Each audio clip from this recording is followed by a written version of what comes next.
I think one of the things I think that Alicia suffered from was suppressing everything down.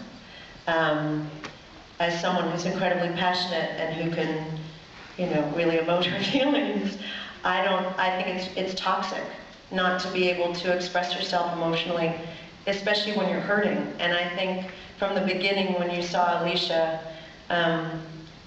you see her just holding on to take care of these kids and to survive. You don't see her luxuriating in an emotion. And I love that about her, because I believed it. I believe the second you start breaking down, she had so much to be angry about, and mostly at herself for allowing that situation to happen, that I think if she had truly let the floodgates go, she never would have come back until she was at the point that she was in that scene, because at that point, she was over Peter, her kids were out of the house, she had money, she was making her own money, so it wasn't like when you first met her. So she sort of had the luxury of being finally able to let go. So 6 years of holding on like that, except when Will died in the episode, which I think it was called The Call, or I forget, it was the episode after he died, where you just see she's just traumatized, completely incapable of figuring out how to handle her own emotions. I do remember from the 90s that ER in France, at least, was one of the very first shows people would come home to watch.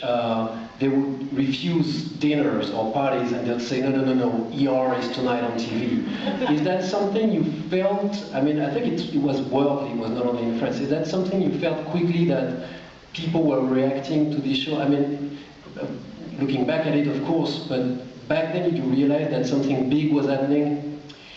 During the first year, we were working such hard hours, and I was living in Los Angeles, so I wasn't out on the street seeing people the way I am in New York.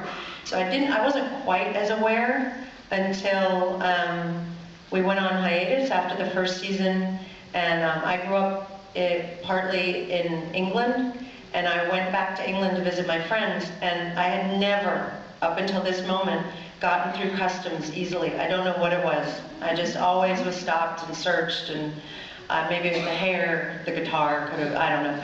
But I remember landing at Gatwick Airport and walking through shaking because they would stop me, and the customs officer said, "Oh my God, it's Carol Hathaway." And that's when it hit me. I just thought, oh my God. It's around the world.